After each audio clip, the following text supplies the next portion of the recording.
monthly earnings don't really matter to me, at least in terms of today's value. I have these nodes to stack up playable tokens over the long haul.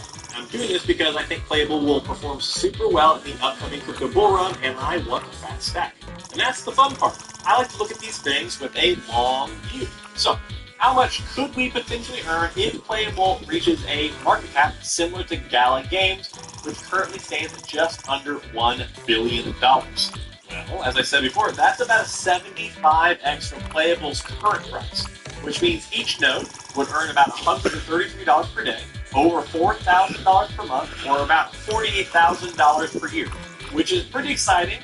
And if we're having fun, let's dream a little bit bigger. If Playable reached the previous all-time high market cap of Gala, that would be a mind-boggling 360x.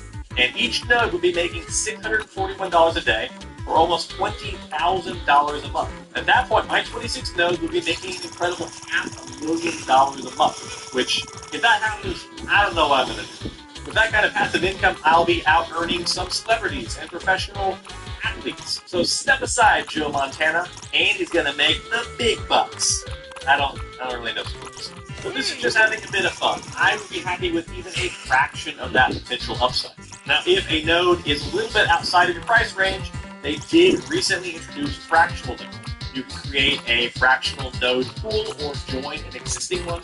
You could buy in for $100 or less, or split the node into bigger chunks and spend a bit more for each slice. It's a pretty cool system that they just introduced that allows you to jump into a node for far less money. So all that is exciting, but what exciting things, not future things, are happening with Playable right now? Well, it turns out they've been pretty busy. Last month, they launched the closed beta for their upcoming card game, Orgland. If you own a Playable node or have a VI3 pass, then you're also eligible to try out the game right now. All you have to do is head over to their Discord and find all the details. They are, though, planning to do an open beta this quarter. And as I've already said, there's a ton of regular feedback between the players and the team about Nexus. They are constantly tweaking the game and launching new features and changes.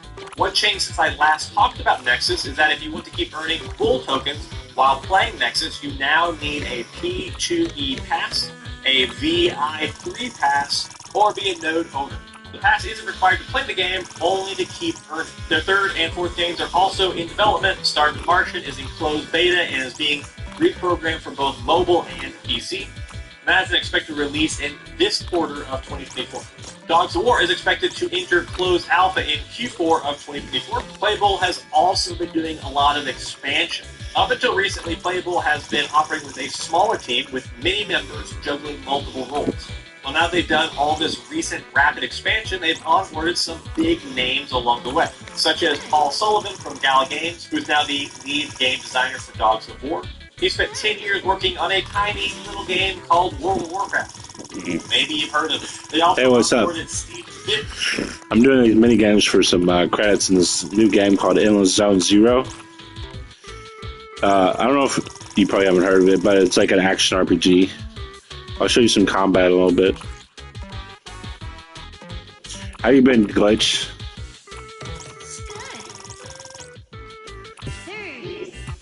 You should stream. It's good for you. I think you're happier when you're streaming.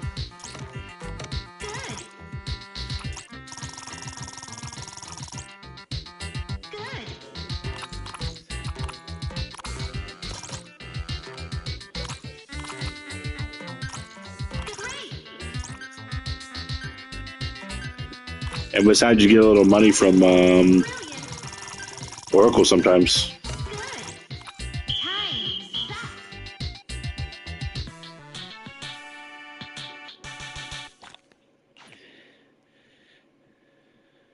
Oh, I got my increased pay. It wasn't as much as I thought, but it's an extra $350 a month. So I'm at least a little happy with it, and I got a big check coming. So for for 13 years, but it won't be that big because my dad only recently retired, so based on his SSDI all those years. So.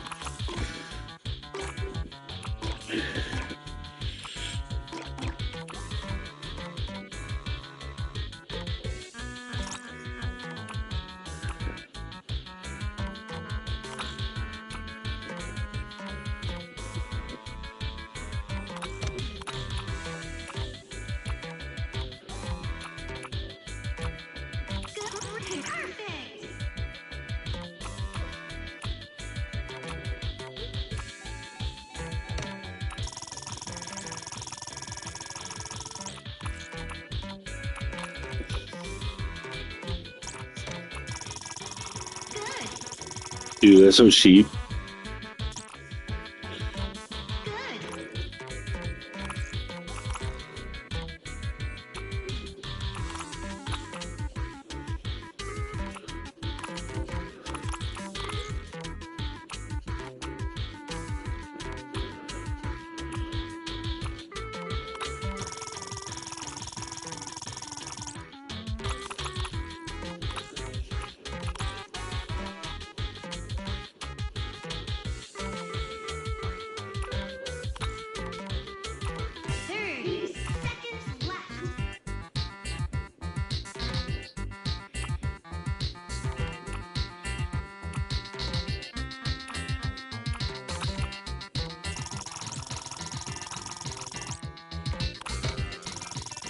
Oh man, why'd I do that?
Bishop, who worked on Fortnite and contributed to Unreal Engine 4. Additionally, they brought on 2 new external studios and 3 new internal teams to develop their games.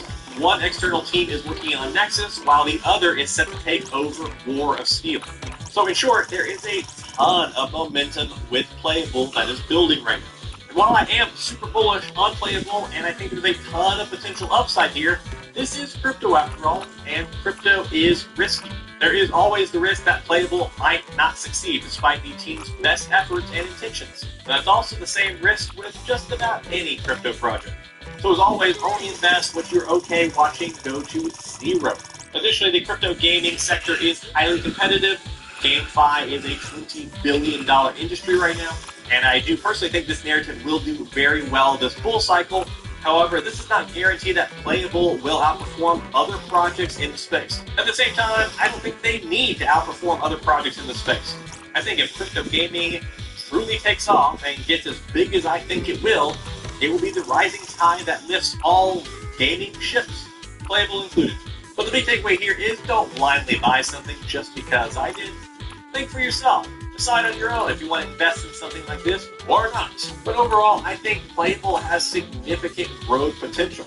And it's currently only a $15 billion market cap, which is just 0.1% of the entire GameFi sector, which is tiny. They have pretty big names from the gaming industry on their roster, and their team is rapidly expanding. I personally think that crypto gaming will be a massive narrative in this cycle, and for that reason, I want a lot of exposure to gaming projects. Because a few successful projects could potentially drive growth across the entire GameFi and crypto gaming ecosystem. Ultimately, if Playable becomes even half as successful as Gala, it could become an incredible long-term source of passive income. If you want more sources, well then watch this video.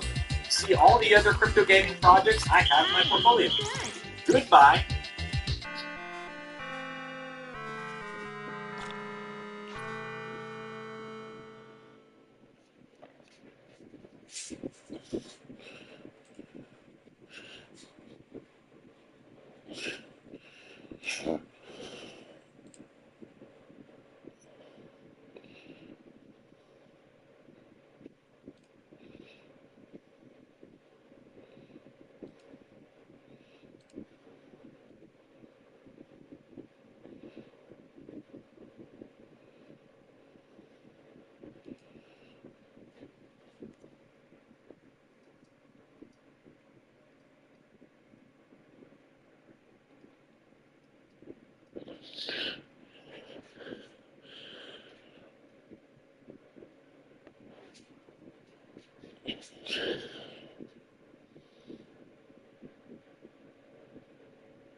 The raid for the White House continues with Vice President Kamala Harris and former President Donald Trump sharpening their attacks against each other.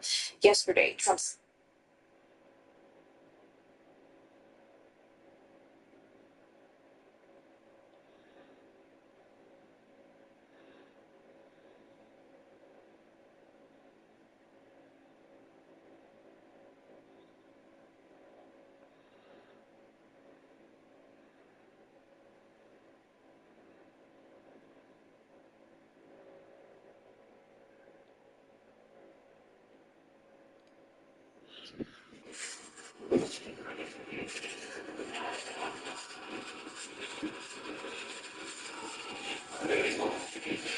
Brothers, welcome back. You got a freaking talk. Listen, deadlifts. Do you deadlift? Me?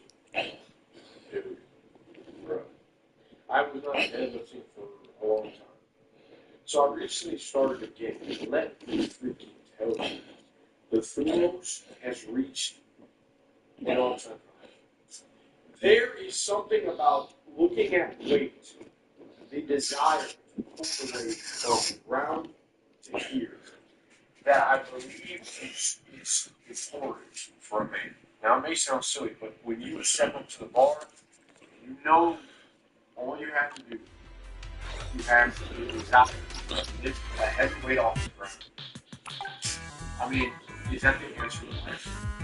Probably. It's a real thing. That may be the only answer to life. And it's there in the deadlift, you know?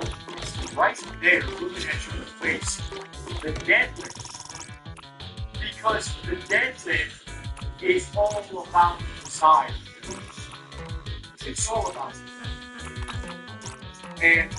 And I don't think there's any other way to lift and move that resembles, encompasses all of life. That's right. So actually in our group, we started the deadlift Saturday. We did all the things. Great people. Rich people, good form. I know a lot of youths that live like to say, oh, well, you don't need deadlifts to be strong and go physique. That may well be the case. But you know, the deadlift, or just this philosophy, deadlift philosophy.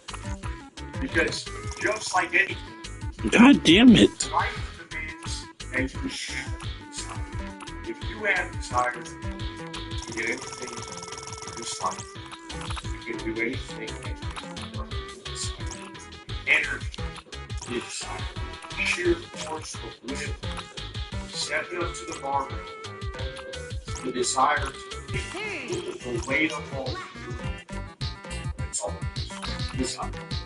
And that's what we stop it. That's Dude, fucker. That's what they go do. Because I think nowadays, guys, it's easy to lose your physical desire. There's so much shit that just comes around. If you can get best business, I remember when I was living like a peasant without a smartphone, and I felt like, you know, I had to work a bunch of jobs, I had to go out and find people to talk to. I didn't have no apps to find girls to go and play with. Like, I had to go out and find these girls. And it sucked, but you know, I had to scoop the nuts, and that's where I developed that philosophy, I scoop the nuts. And you know, I didn't get anything. It was like, it sucked, but now we have peasants, they like kings. So you desire, it's not desiring, it's all your desire to satiate. The weight is different.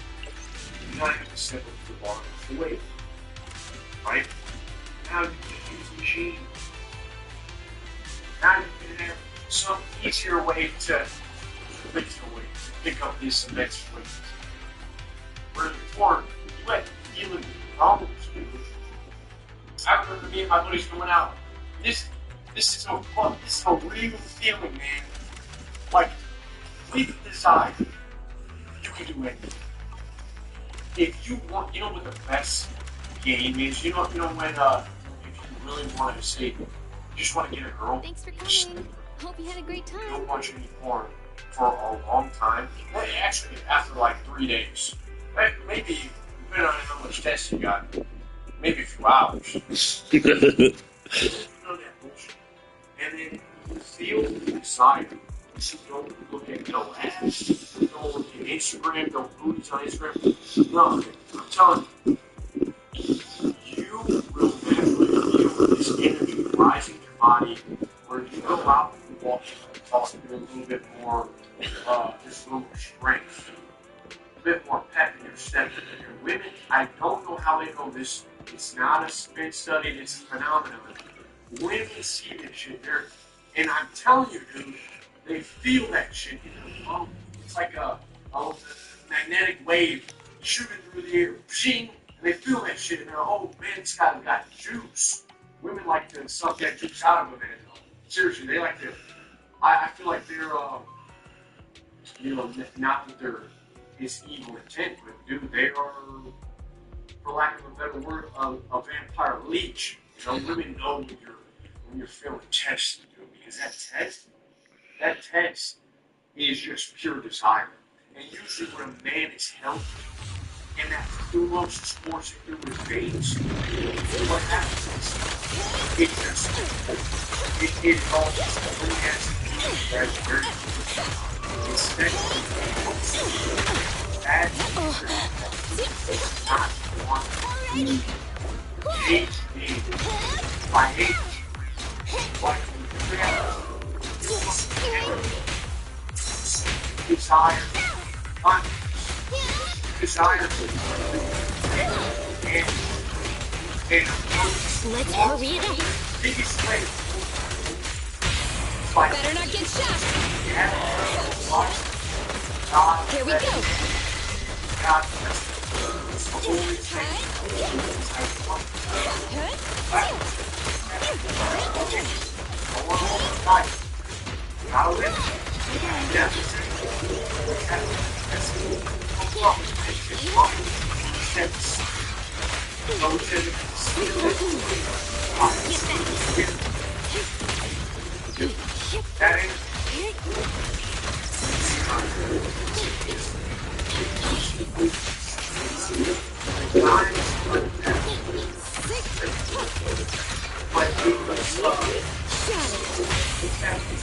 The three-pronged approach.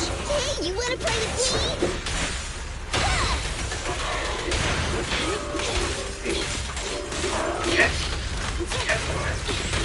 Support has arrived. So Kakula's here! I'm scissors, you're paper. Hey, Bill. Thank you for your patronage. Tells man to make something of himself, to do something, to be free, to figure the shit out. You become domesticated, the more of a slave you're going to be. You're easier to control. When you have this, there was an old guy who was somebody there who said, it's the energy. Kokakula's here! I'm scissors, you're paper.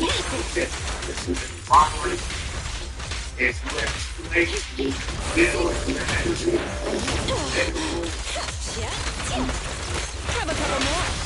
Blow, blow, blow away your troubles! Yeah! Don't mess up my nails.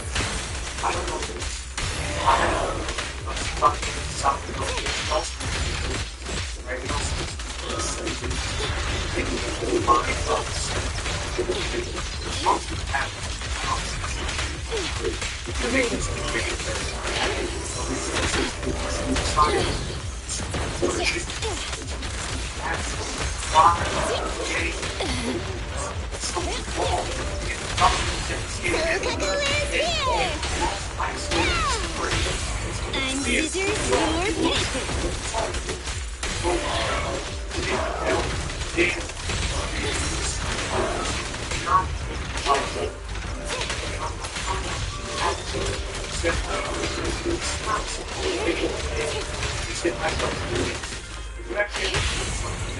Real catch. Don't drop it. Hey, you wanna play with me? Trouble. Shark nummy.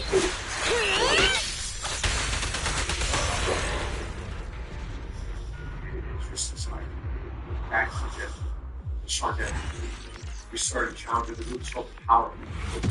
5 days just work out for a day. Keep your chest up. Keep roots bring your weight.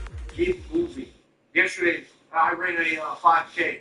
First 5K of my life. And I'm going to run a 5K today. And I got about 30 minutes. And it was hard. I was cramping up. But I had to do it, push myself a little bit. But that was, today, train jiu-jitsu. Gonna do deadlifts, arches and deadlifts, baby. Let's get it. But I'm telling you, man, it's desire. It is desire. Will. Once you have this, back to the women.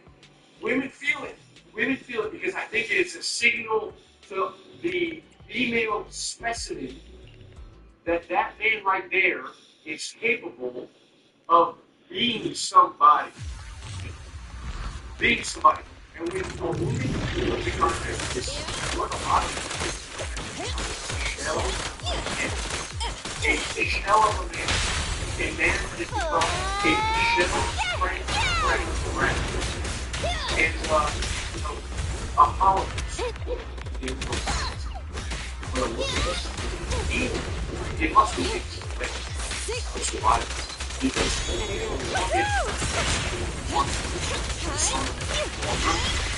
why would you the end of a man who's confident to go with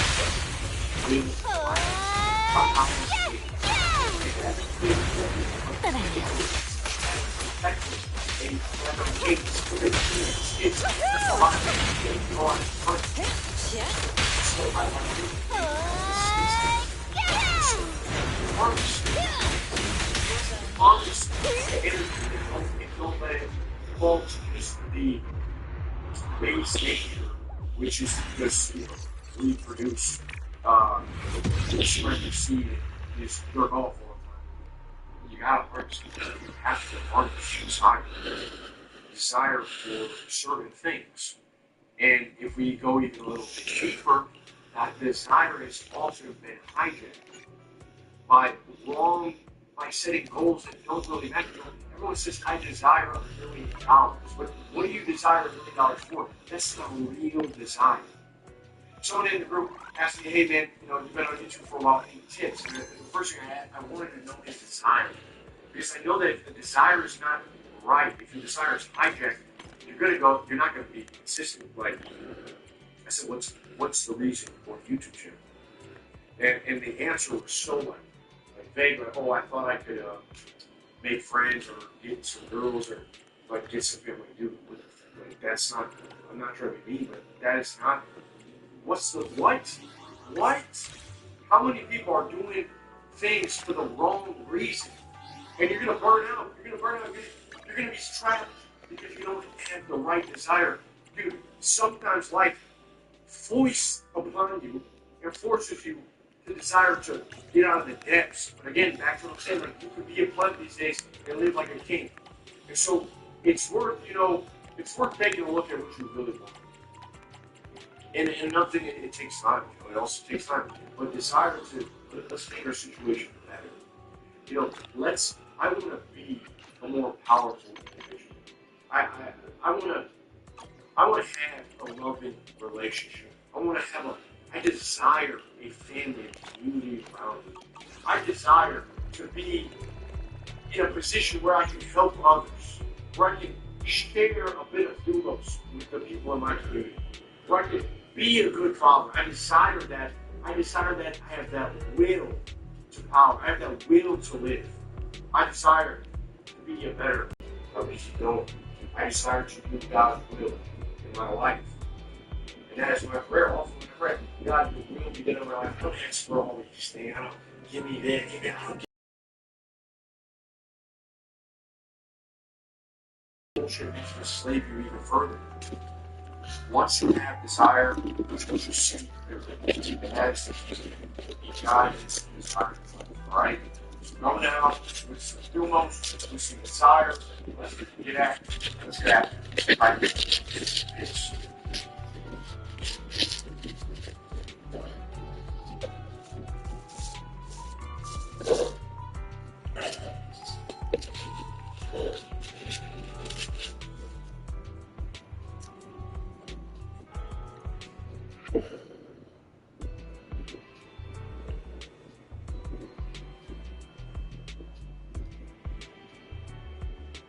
Dawn Trail has been a point of contention since its release 2 weeks ago for a few reasons. The first of which is MSU related, and I'm not going to discuss that too much today because, my lord, is that a can of worms. But the other one is a conversation I never thought we'd be having about Final Fantasy XIV if you'd asked me a few months ago. There are growing stirrings amongst certain corners of the player base that believe the expansion's content thus far, that is dungeons, extreme trials, and normal raids, are too difficult to the point of being unfair and as a result need to be nerfed. Discussion has spread like wildfire across social media, the official forums and even YouTube, and what I've seen more than anything else is a whole lot of tribalism and othering about specific individual stances from all ends of the spectrum, to the extent that it feels tough to have a balanced conversation about it. So today, I hope we can have that here. We're going to be reading a handful of highlight posts from the official forums of social media on both sides of the debate, discussing the issue at hand,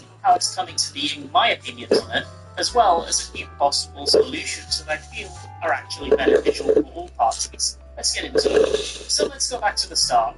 Dawn Trail released out of early access on July 2nd, and with it came a full slate of brand new content. Leveling Dungeons 3 trials, to NBA the streams, and 2 weeks later, as in just this week, the first 4 normal difficulty floors of the Arcadian Raid series. Whilst the story has received very mixed reactions from the active playing community in general, some criticizing its early game pacing and character writing, whereas others are learning about a new side of the game's world and its culture. What seemed to be universally praised, though, at least initially, was the instance battle content on offer. It felt like Dawn Trail took what many players loved about the MMO's encounters on the whole, and played the mechanics out at 1.25 times speed with ever so slightly reduced save spots. I think pound for pound, especially in dungeons, nothing really got more complex as such. What actually happened is just the previously present massive room for error was slightly reduced. There were definitely outliers. For example, Stray Red Dead Wolf exemplified this by doubling down on simple but fast mechanics. Those sequences are quick, and it often feels like the most efficient way to track them is just to follow one rather than both, but the first boss in general is Chaos Incarnate. These mechanics certainly do feel a lot faster or more hectic than most of the other offerings, and it is at the point where I expect players to get hit on their first time seeing it, especially if they aren't expecting it. That said, this concept on the whole was incredibly fun to many, a breath of fresh air, and reinvigorated their interest in playing for the long haul. But it turns out that it wasn't as universally praised as first anticipated, and that a subset of the player base was quite upset with the changes to content. The difficulty was proving inhibiting to their overall experience. They were having issues making it through main scenario content to even get to the endgame. The fuck is that? Previous expansions, Shadowbringers and Endwalker, this wasn't a problem. But now, the gloves were off, and they were feeling pushed out by the game. But rather than just be yap about the issues, we're instead going to hear the words of both parties themselves. I'll first be reading out a selection of official forum and Twitter posts on both sides of the debate, without inserting my own commentary in between, and then at the end I will give my opinions on the whole debacle. I wanted to wait to see the rated before I say anything. There are already posts about dungeons and trial difficulty, and now normal rate should be thrown into the discussion too. Now my repeat points already said, but I think we should really make a point of this.